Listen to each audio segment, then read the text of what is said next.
Introduce our next speaker, who is Dr. Neil Nedley. I will read his bio as we prepare to have him come on to present to us. So Dr. Neil Nedley, MD, is a full-time practicing physician in internal medicine with emphasis in gastroenterology, mental health, lifestyle medicine, and the difficult to diagnose patients. He has provided continuing medical education courses to physicians and health professionals around the world. He has also given numerous health education seminars to general public audiences worldwide.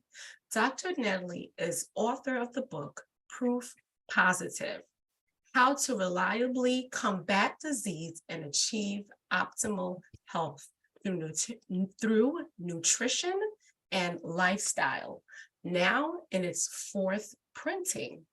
It tackles heart disease, cancer, hypertension, diabetes, kidney failure, high cholesterol, and many other diseases, providing common sense nutritional and lifestyle therapies that can make a substantial difference in treatment and or prevention of these common conditions. So I just want to make us aware that the other booths are closed officially. So everything moving forward will take place on the main platform. So we ask that you remain here on the main platform, and we will turn the floor over. Hi, Dr. Nedley, how are you? Wow.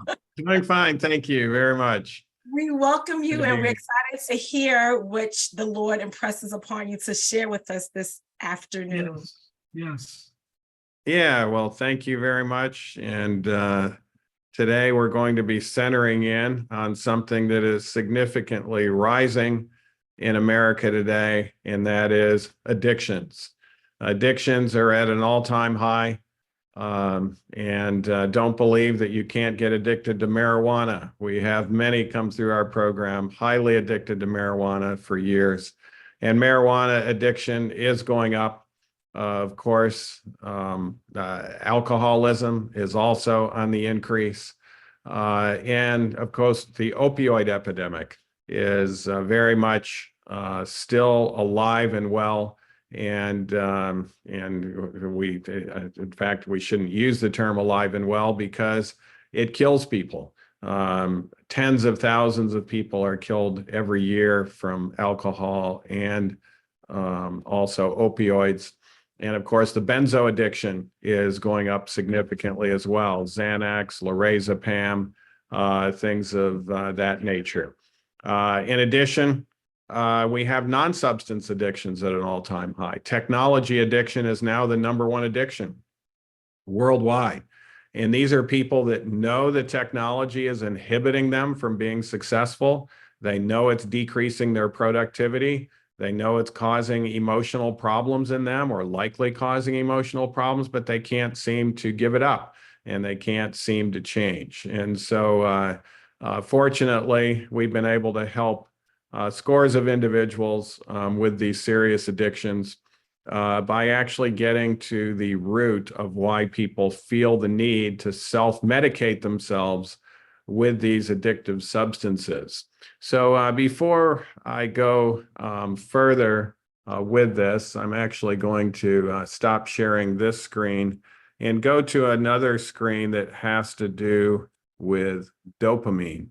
And so we will change over to a little bit of a dopamine slide so that we can understand the brain chemistry behind both substance addictions as well as non-substance addictions. Let me see if I can go back to sharing this screen, and we will go on. But when someone is, I would like to utilize an addiction that I think all of us have been exposed to so that everyone can understand this. And it's called chocolate. 40% of the female population is addicted to chocolate. 10% of the male population is addicted to chocolate. And, you might have had it first, when you were 2 or 3 years old. Maybe you're over at grandma's and it's Christmas time and grandma has made some Christmas candy out of this Hershey's chocolate. And the first time you have that Hershey's chocolate, your dopamine level skyrockets. It goes up there in the euphoric range almost. It not only tastes good, but you feel good all over. And it got there quick. It wasn't a gradual increase. It just got there in a matter of a few seconds as you are consuming this Hershey's chocolate bar. After you enjoy the Hershey's chocolate bar, however, the dopamine doesn't stay up there very long. It starts to go down rather quickly.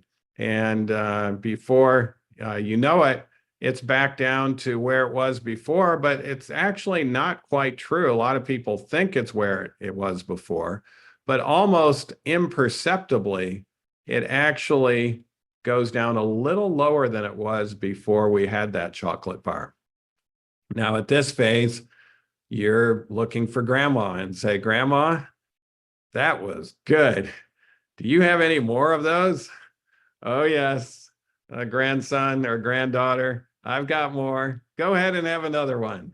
And so that chocolate bar, a new chocolate bar gets put in there and the dopamine level goes back up again. But it actually doesn't go up quite as high as it was that first time. It's a little bit lower. And then it seems to go down even a little quicker afterwards, and it goes down a little bit more less than neutral. Now, of course, this process can be repeated. Often by the time it gets to an addiction, it's repeated multiple times. And let's say now, it's several years later and you've done this over 1,000 times. What happens to your neutral dopamine set point is it's down much further. And now when you have that Hershey's chocolate, it spikes up, but it just spikes up to neutral. And then it goes down to far less than neutral. So at first we do these things to have this experience of mood elevation, to get this experience of being high. But over time, we're actually doing it just to feel neutral or to feel numb. And so the typical addict thinks, for most people, this is bad, but people don't understand me. I need to have this. If I don't have this, my life is going to be miserable all the time. And I can't stand to have my life miserable all the time. And so for me, I actually need this addictive substance in order to be able to have some motivation to go on with life. However, what they don't realize is if they come to a program, and of course, this may not be a chocolate, it gets much more serious when it's an opioid or when it's marijuana or when it's alcohol. But when they come through, or benzos, when they come through a program that's a comprehensive program that's dealing with the underlying cause and give up that addiction, and let's just go back to chocolate.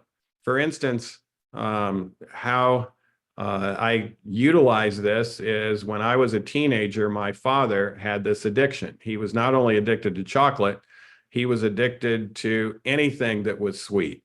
Root beer floats, ice cream, chocolate covered cherries, Reese's peanut butter cups. And he was having a lot of issues in regards to gaining weight, also having some emotional issues, etc. He was not a physician, he was an engineer. He was in his 40s, but he read a book called Sugar Blues, and he was realizing a lot of his health problems and other problems were due to this addiction of his. And so he came home and told my mother that he was going to give up sugar entirely. She smiled real big. She didn't think that was going to happen because she knew how addicted he was. And the next day she was baking chocolate chip Toll House cookies as he came home. And he said, I can't stay in the house. I won't be able to withstand this. So he went out into the garden and he worked in the garden, and he had no Toll House cookies that night. The rest of the family did, but he didn't. And through the help of God, which he had asked God to help him out, he went 4 months, no sugar, no chocolate. Now, my mom started feeling sorry for him at the 1 month point. And so my mom started to bake him pies, like blueberry pie, but with no sugar, apple pie, no sugar. The rest of the family would have the sugary pies.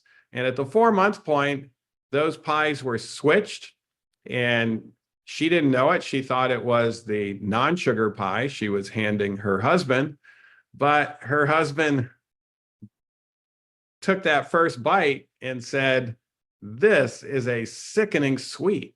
I can't even eat this. It doesn't even taste good.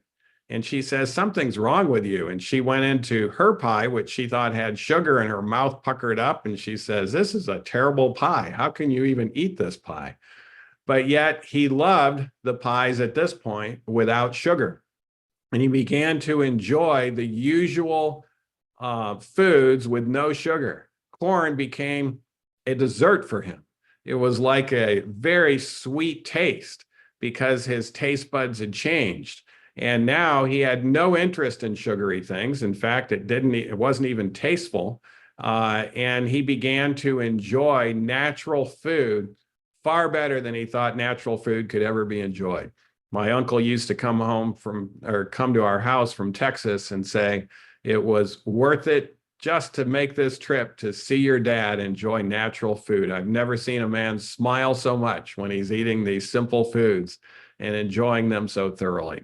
So what happened? After 4 months, those dopamine receptors changed. And so just a simple meal could bring his dopamine level up to that point, maybe not quite as high as chocolate, as you notice. But then after the meal, it didn't just shoot down, it stayed up for hours. And then other activities. My father began to exercise, just going on an exercise, a mile and a half around the neighborhood. He would have a big smile on his face. And if he took his wife with him, or even me, the chatting during that time, you could see the dopamine levels came up and lasted for hours. And the usual nuisances of life did not get him down. And so this is where the addict doesn't realize. It's not that they need that at all. If they were to work on a long-term plan and give it up entirely, eventually their dopamine levels would be far above neutral the vast majority of the time. So both groups get their dopamine. The addict gets their dopamine, but the healthy person with no addiction also gets their dopamine. But the dopamine levels throughout the day tend to be 100-fold greater in the not addict than in the addict. And so that means the non-addict is enjoying life and being able to tolerate frustrations far better. And it is indeed a far better existence. So my father, when he was addicted to all of this chocolate and sugary things, he was unconsciously incompetent. In other words, he wasn't even conscious of how this addiction had changed his life and made him even more miserable. And he actually thought that he needed those sugary foods to enjoy life. But as a result of being educated, in his case, he was educated by a book, he became consciously incompetent. Now he knew that sugar was a problem, but yet he was addicted to it. And then finally, he decided, I'm going to put this into practice. I'm going to give up sugar. And he became consciously competent. But that conscious competence had to last for 4 months. So as with being consciously competent, you have to continue in your mind to say, no, I'm not going to take this addictive substance. I'm going to instead do this. But it's not a lifelong struggle, because after 4 months, when he had the sugary food, he didn't even like it anymore. It was very distasteful, and he became unconsciously competent, meaning that he was enjoying life far more without the addiction, and he didn't have a pull to go in that direction. And so this is where addicts sometimes fail. They think they're going to have to struggle the rest of their life, but they don't have to struggle the rest of their life because these stages of change are going to be present in anyone, no matter what the addiction. So common characteristics of addiction: overwhelming compulsion to continually use, need for increased amounts over time, dependency, meaning if you don't get it, you have withdrawal, high tendency to relapse, particularly during when you're between stages 2 and 3, where you haven't gotten to unconscious competence. And then, of course, it has a detrimental effect, not only on you, but it could be having a detrimental effect on other members of the family that you may not even recognize. So there are a number of addictions that have been shown to be well proven to lead to depression and anxiety: alcohol, narcotics, benzos, cocaine, amphetamines, meth, or part of those amphetamines, sugar, chocolate, non-substances like gambling, entertainment television or movies, PSP or video games. The entertainment internet is also highly addictive, even social media and Snapchat. Even caffeine, which is still the largest substance addiction we have. About 80% of society is actually addicted to caffeine. And then the watching of sports, even syncopated rhythm music that suppresses the frontal lobe can have a very strong addictive component to it. Pornography, masturbation, and super stimulatory sexual practices where the individual cannot have satisfaction in the normal sexual ways and now has to seek for more super stimulating ways. That's a sign that the person is very much on that addiction stage. And then even self-mutilation can become an addiction, like cutting, or even the pain of getting your body tattooed can become an addiction. All of these things are really a false way of altering the way we feel. And the problem with these false ways is you can never get enough of what you don't need. None of these things are part of necessary aspects of health.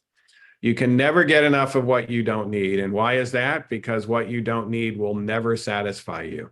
It's actually going to pick off dopamine receptors. And so your dopamine activity is going to get worse over time. Your motivation for healthy things are going to get worse. Now, when we did our research on thousands of individuals, this was published by the American College of Lifestyle Medicine, we were looking at particularly the complications of addiction, which are depression and anxiety. And we identified over 100 different causes of depression and anxiety, and very often addiction was part of it. And as I mentioned, well over 100 causes. Most fall into one of 10 categories. And depression and or anxiety is most often a multifactorial disease, usually 4 categories of causes or more combined. And so those categories we've previously outlined. When people come to our residential program, we'll actually look at their genetics. There are some people that are undermethylators. That's the gene for alcoholism. It's the gene for also sexual addiction, which those 2 genes tend to come together.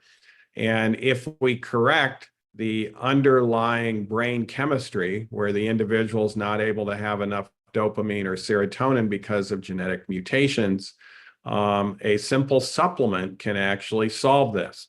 This is why many people, when they come to our program, they'll be amazed at how easy it is to overcome the addiction here.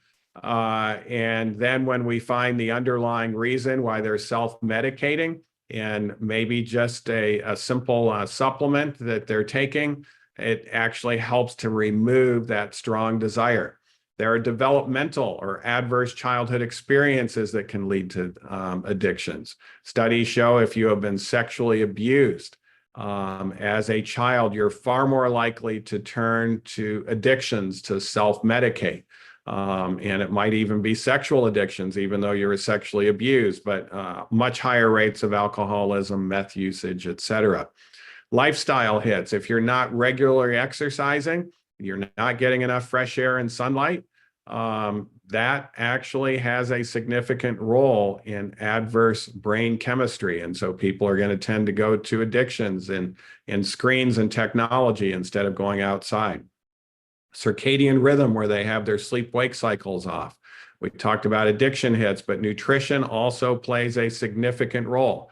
If we get enough tryptophan in the brain, we can make enough serotonin, and it's a lot easier to not have to go to the addictive substance. Toxic causes such as mercury or lead toxicity, and then stress or adult traumas. Medical conditions can also lead into this, such as inflammatory bowel disease or autoimmune disease or endocrine diseases like thyroid or diabetes or hypertension. And then finally, frontal lobe causes. We're seeing frontal lobe circulation at an all-time low, and this is where your spiritual and your analytical life will be. By the way, the term for addiction that's used in the Bible is rebellion.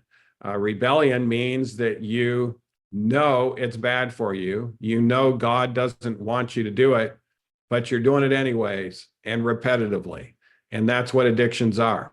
And so when we want to see what the Bible says about addiction, it doesn't use that term, but it uses rebellion. This was a study that we published showing that even our community program decreases the usage of benzos. Benzos are one of the hardest drugs to give up: Xanax, Valium, Klonopin, Ativan, lorazepam, and these suppress the frontal lobe of the brain. They can make you feel better as far as anxiety, but it comes at an expense in suppressing the frontal lobe of the brain.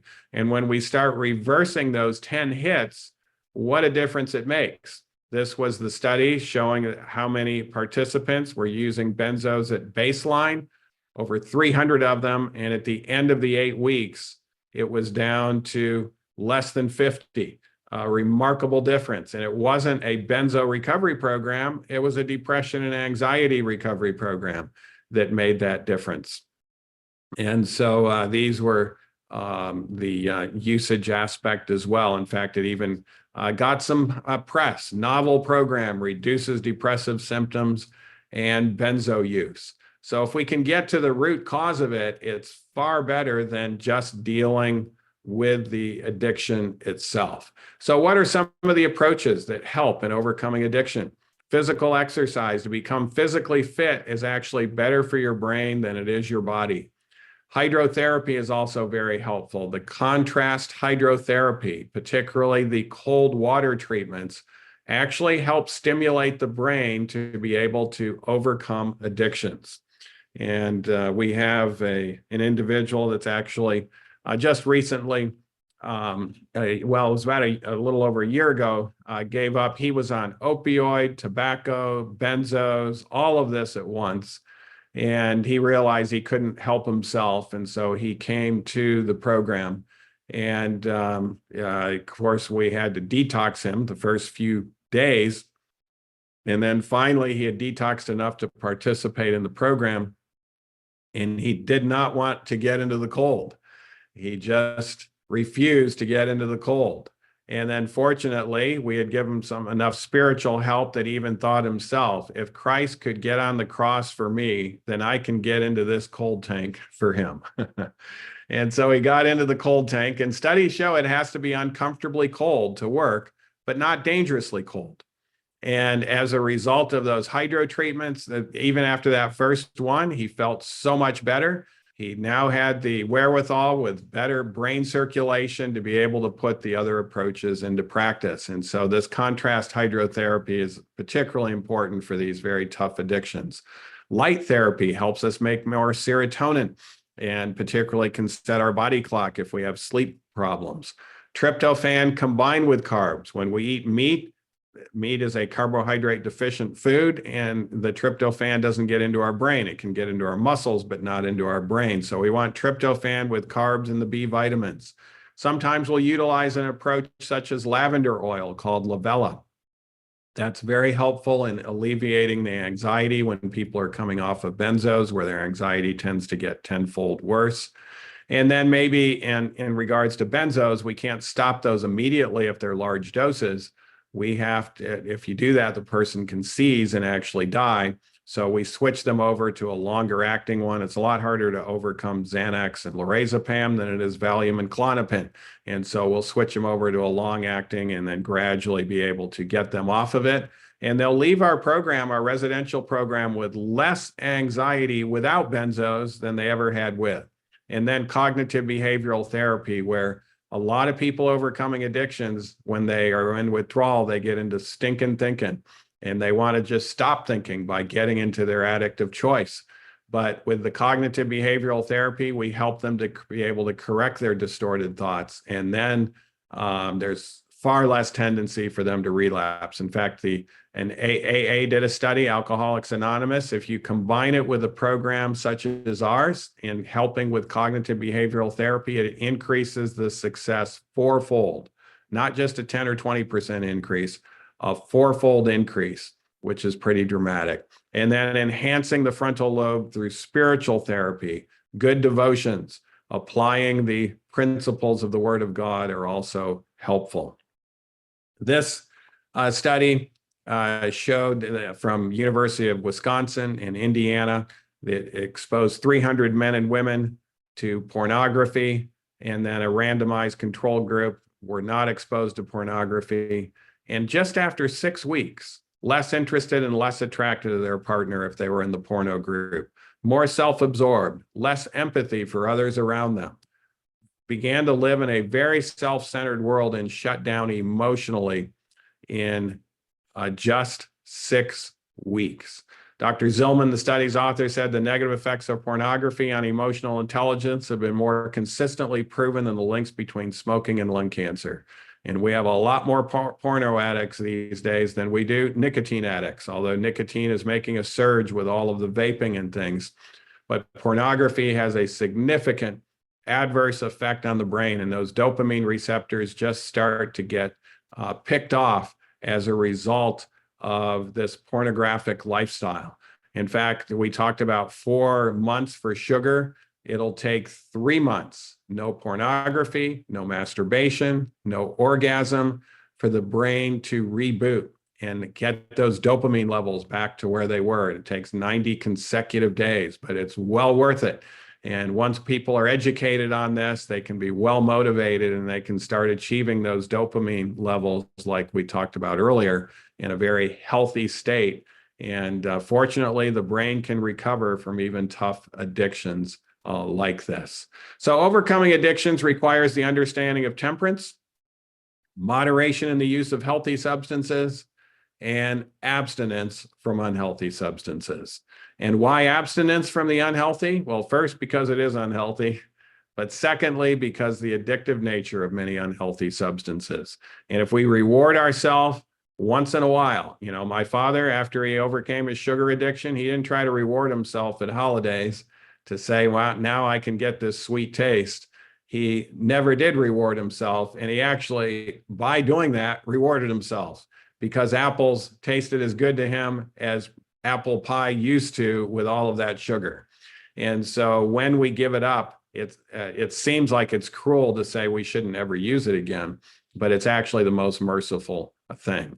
So a person who has a compulsive relationship can no more use it moderately than an alcoholic can return to moderate drinking, or a nicotine addict can return to moderate smoking. Dealing with any addictive habit, total abstinence for life is necessary. Now, some people will say, well, wait a minute, I'm addicted to food. No, I've yet to find a person addicted to all food. I still haven't found a broccoli addict out there. Broccoli provides good nutrients. It's what we need. And people don't get addicted to it. They might get addicted to what they put on the broccoli that's unhealthy, but it's the unhealthy foods or even unhealthy sex that has the addictive nature to it. So we have the ability to choose our own pleasures, and if we reward ourselves with a bad habit periodically, we undermine our ability to develop enjoyment for a lifestyle that is free of that agent. So this is why we say once a month is an improvement, but you're keeping the desire alive and maybe even increase, giving rise to feelings of a deep, distressing sense of deprivation, because the dopamine pathway is not allowed to recover. The addiction is permanently abandoned and the thoughts directed toward the joy of being free. The addiction will soon not be missed. And then when we get those correct dopamine pathways, the zest for life increases, our enthusiasm increases significantly. The vigor will even show on our countenance and face. Energy levels will improve with all of this healthy dopamine activity, and it will feel good. Subjective feelings of engagement and satisfaction are part of the definition of vitality. And then once we're able to recover, like my father did, we're now able to help others recover from their addiction.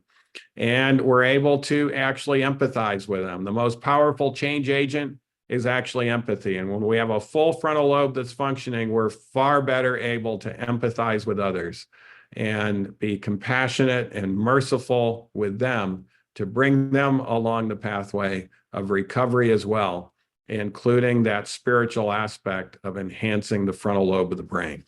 The neuroscientist Braverman from New York, not too far away from where most of our participants are here today, Eric Braverman, if you want to look him up, he says, happiness comes from the interaction between inspiration and perspiration. Anything that stops humans from perspiring to achieve something inspiring gives a false fantasy. By the way, every addict, every addiction is a false fantasy. And it's an idea that we can become happy without perspiring to achieve something inspiring. But that's a false fantasy. And as he says, an endless distraction from reaching your full potential. I would encourage you and everyone on this call to go for that full happiness and fulfillment that comes from the interaction between inspiration and perspiration. I think you've heard a lot of inspiring things today, but now it's time to perspire, to put those inspiring things into practice, and happiness will come out as a result. Wisdom is better than rubies, says the wise man, and all the things that may be desired are not to be compared to it. A lot of times people think it's money that will bring happiness. We should know from a lot of people with lots of money that have had lots of unhappiness that that is not the pathway. And Solomon had all the rubies, or most of them.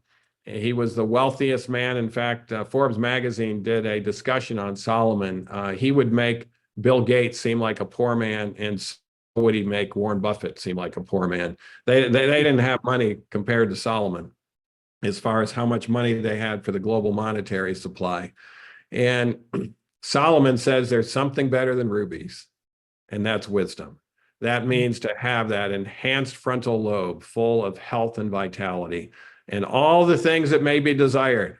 Whatever you might be desiring instead of rubies cannot be compared with wisdom.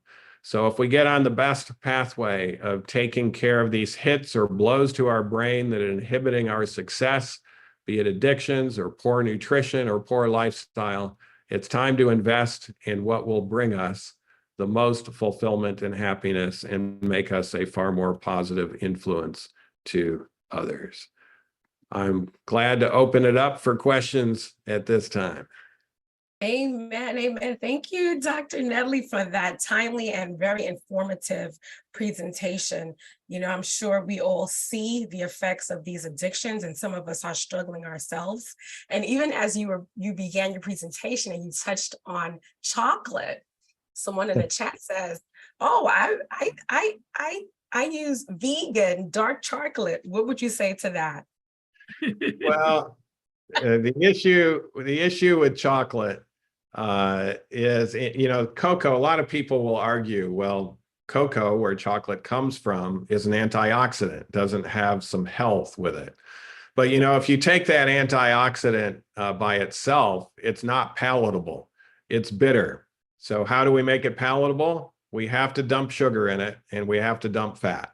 So sugar is a vegan product, and fat, like coconut oil, is a vegan product. And so you can have vegan chocolate, but it's still going to do the same things to our dopamine receptors if we get addicted to it. Now, I'm not saying everyone, you know, no one should ever eat chocolate, but I can tell you, if you have an addictive relationship, like many people come to our program, we had a woman come to our program say, if I don't, she would carry chocolate around with her, and she would have to eat chocolate every 60 or 90 minutes. Otherwise, she would go into a deep, dark hole due to depression.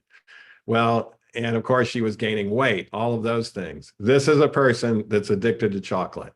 And the solution is not for her to eat more chocolate so that she doesn't go into deep depression.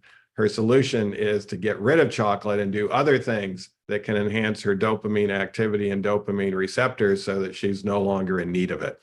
And so I'm not saying everyone should never eat chocolate, but what I am saying is if you have an addictive relationship to it and you realize it's harming you and you realize it's keeping you away from good dopamine activity of healthy things, then you should strongly consider giving it up. Well, that begs the question, Dr. Nedley, because we're talking about lifestyle here, and we're really talking about what the ideal lifestyle would be like. And as you've painted the picture in terms of overcoming addiction and how we should go about it, and what are some of the challenges that we have to that, what bit of advice would you give to persons when we are talking about the ideal lifestyle? How should we go about in terms of the thinking about this? So yeah, that's a broad question. Yes. To go into the ideal lifestyle. If you come to our residential program, we model the ideal lifestyle for everybody. And when they have that ideal lifestyle, it's amazing how quickly they get better. But, you know, part of that ideal lifestyle, we talked about circadian rhythm. I didn't talk about early to bed, early to rise. We actually make double the melatonin when we are going to bed early and getting up early in the morning. Exercising before breakfast, physical, good, vigorous exercise before breakfast is actually part of an ideal lifestyle, as well as doing devotions in that morning as well. And one of the ways you can tell that you're off in regards to your optimal brain is if you're not exercising, if you're not having enough time to sleep, or you're not sleeping well, or if you don't have devotions. And so if those start dropping off, you're no longer exercising, your devotions start dropping off, you are going to get imbalanced and you're going to have issues, and you're going to be far more likely to seek for rapid ways of getting that dopamine level up because you're not able to get it above neutral very strongly if you're not on that ideal lifestyle.